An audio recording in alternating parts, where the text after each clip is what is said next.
And then my mom called from Jamaica. And I said, hey, Mom, I'm doing the Cloud 10 production. Oh, Lord, that is fantastic, Arnold. I'm so proud of you. Didn't I say you were going to be a pastor someday? I was like, Mom, I'm just acting to be a pastor. Yes, I know, but I told you were going to be a pastor. I said, yes, you're right, Mom. You're totally right, you know. How's Jamaica? Oh, it's too hot. I said, well, it's minus 14 here. Oh, that's too bad. So about the Cloud 10 thing, Arnold. And I was like, well, Mom, I'm really having a great time. It's, you know, it's mostly the same crew as when I did Judgment and so on. Go on, go on. Who are you playing? I said, I'm playing Bruce Barnes. You know that, Mom, I'm playing the pastor. Yes, hold Bruce. Oh, Lord. Oh, sweet Jesus. Why, Arnold? Why? I go, what, Mom? What, you die? Why is it that every time you do a Cloud 10 production, you die? Love you, Mom.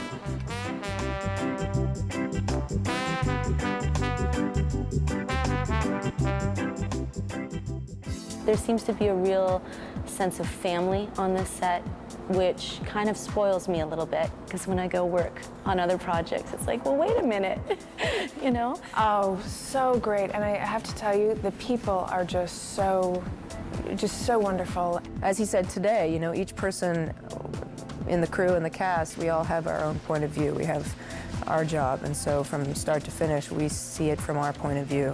And whether you're grip or you're, you know, makeup or whatever, everybody has their specialty.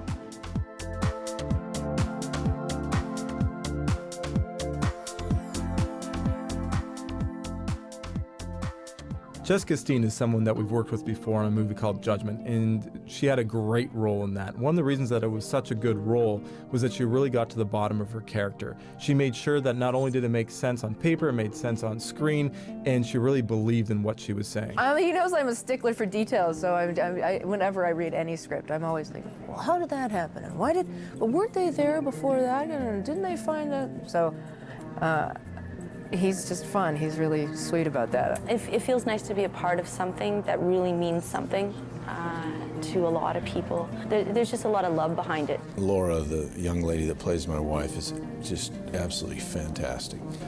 And it just makes it so much easier when you're looking into a pair of eyes that are looking at you and listening, and there's just a real sense of discovery there. Well, I would take that compliment, Brad. Thank you very much.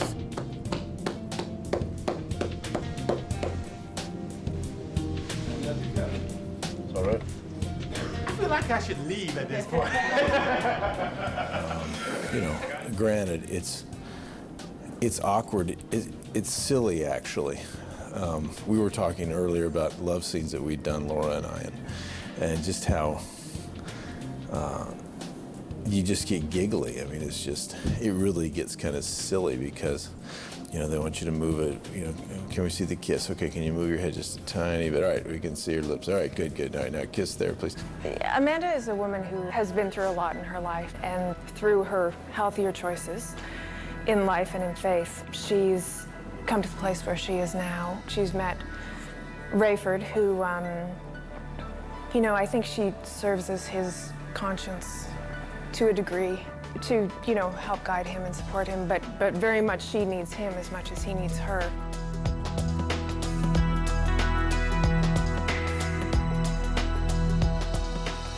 When I read the breakdowns, my agent called me and said to me, you know, you're reading for Carolyn.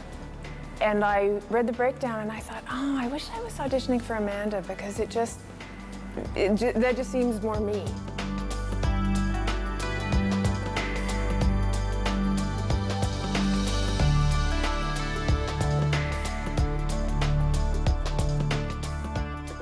And I think that, you know, I needed to admit that Amanda had all of those feelings for Hattie, but I think that she has been where Hattie is, and so she can see herself in Hattie. You can't protect me. You don't know Nikolai. He would never let me go. And that makes her try to forgive her and try to be a better person. The thing that's so interesting, I think, about Hattie, and the first thing that strikes me is that she's very smart, and she's very diplomatic, and she's very good at what she does, but she's amazingly vulnerable. And I think it's that mix that makes her so interesting.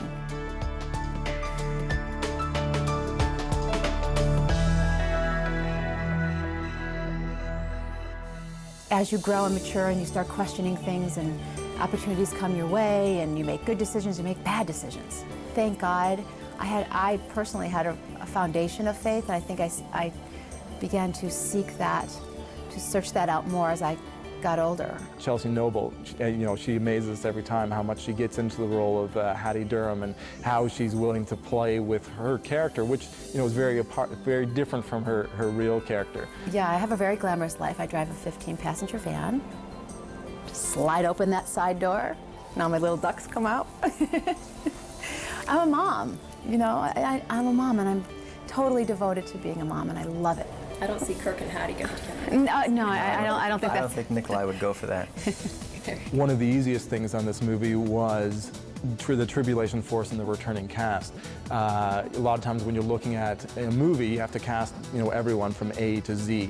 It was really nice to be able to say, okay, we got Chloe, Janaea Stevens, she's crossed off. We got Nikolai Carpathia, Gordon Curry, no-brainer.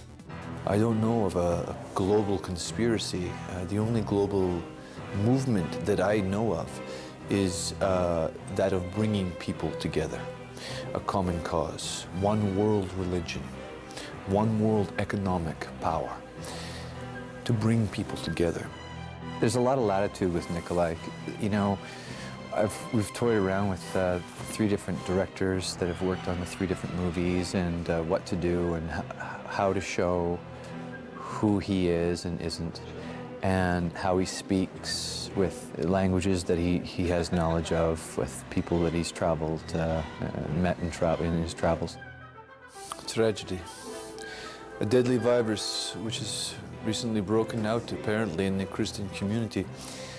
It's something that even leaders of the world have discussed in many rooms and over various communiques, over telephone interviews and various meetings. You cannot control people and their urges. And I don't know, I think it's just fun to play a character like this. I mean, he's a good guy.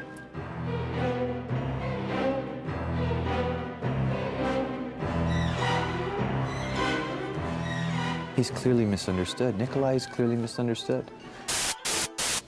So the message is simply trust in the global community. If there is anything we can do, we here in these offices all around the world, if there's anything we can do for you, please share with us, speak up, ask, and I personally will be glad to share back. Thank you. Good night. Okay, because I got to go back to work now. As much as I'd love to stay, I hope you enjoy the DVD. I got to go, not die because I already died, but now I got to watch another person die, Chris. I mean, I told Chris, don't come, but Chris wanted to come. I said, Chris, I don't think you should come. Chris wanted to come, and now he hurt his leg, and Chloe wants me to come back and save him? Psh, I don't think so. I got to go. But what, this way? Oh, okay, all right. I'm gonna, okay, all right. Thank you. Oh, this belonged to you, huh? Okay. Stay tuned. We'll be right back.